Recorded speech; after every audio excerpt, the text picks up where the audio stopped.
नमस्ते बच्चों। मैं आज आपको पढ़ा रही बेटा पांडवों की रक्षा का शेष भाग। देखिए बेटा, हम आगे पढ़ते हैं पांडव रक्षा के चैप्टर में शेष भाग। इस चैप्टर में आगे क्या होता है। सुनकर ब्राह्मण चौंक पड़ा और बोला, आप भी कैसी बात करते हैं? आप हमारे अतिथि हैं, मेहमान हो। हमारे घर में आश्रय लिए लिए हुए हैं। आपके बेटे को मौत के मुंह में भेजूं? ये कहाँ का न्याय है? मुझसे ये नहीं हो सकता।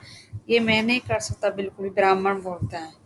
कुंती को डर था कि यदि बात फैल गई कुंती को डर था कि बात फैल गई तो उनके साथियों का पता लग जाएगा और पांडव एक चक्र नगरी में छिपे हुए हैं। इसलिए उसने ब्राह्मण इस बात को गुप्त रखने को कहा, मतलब चुपचाप रखने के लिए कहा कि किसी को पता न चले। कुंती ने जब भीमसेन को बताया कि बकासुर के पास भोजन सामान लेकर जाना होगा तो युधिष्ठिर खींच उठे।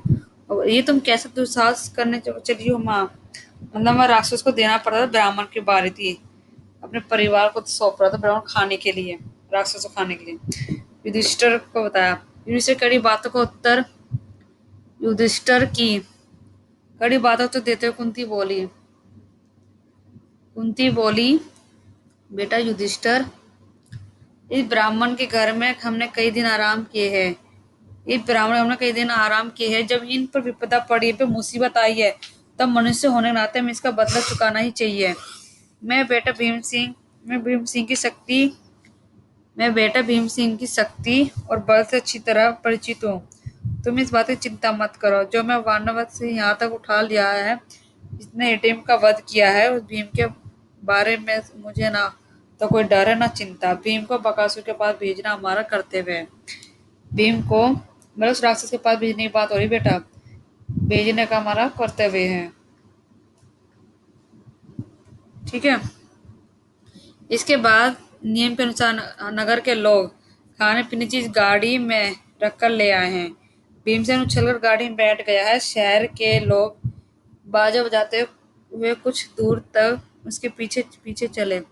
एक निश्चित स्थान पर लोग रुक गए और अकेला भीम गाड़ी दौड़ाता हुआ आगे बढ़ा।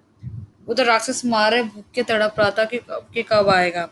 जब बहुत देर हो गई तब बड़े क्रोध के साथ वे गुफा के बाहर आया। राक्षस देखता है क्या कि मोटा सा मनुष्य बड़ा आराम से बैठा हुआ है, भोजन कर रहा था। ये देखकर बकासुर की आंखें क्रोध से एकदम लाल हो उठी। इतने भीमसेन की ही निगाह उस पर पड़ी।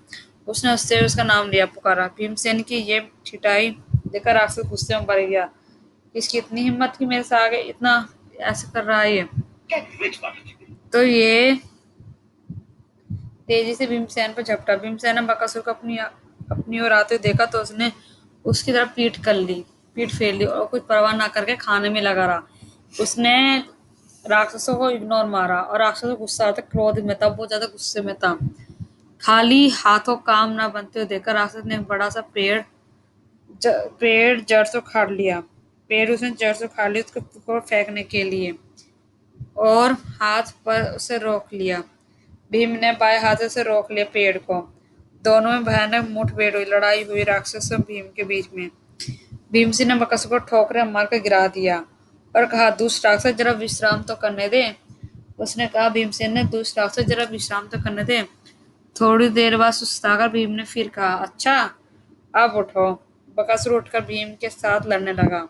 दोनों में लड़ाई होने लगी। भीमसेन ने उसको ठोकरे लगाकर फिर गिरा दिया। इस तरह बारों पर छाट खाने वाला राक्षस उठकर भीड़ जाता था। बारों गिरता, बाबर से भीमसेन से लड़ाई करने लग जाता। खाने पर भी राक्षस उठकर भीड़ जाता। आखिर भीम ने उसे मुंह के बल गिरा दिया और भीम जीत गया और उसकी पीठ पर घुटनों की मार देकर उसकी रीढ़ की हड्डी तोड़ डाली। राक्षस पीड़ा का मारा तड़तड़ा चीखा और उसमें प्राण पखेरु उड़ गए। उसके प्राण निकल गए। भीमसेन उसकी लाश को घसीट लाया और नगर के फटक पर जाकर पटक दिया। फिर उसने घर आकर माँ को सारा हाल बताया। माँ ने कुंती ने भेजा था उसको और भीम ने पता जब भीम ने हमें मुसीबत से निकाल दिया तो यहाँ भी राक्षस का कोई चीज नहीं है, क्योंकि इतने दिन हमसे घर में ठहरे थे, हमें विश्राम दिया है।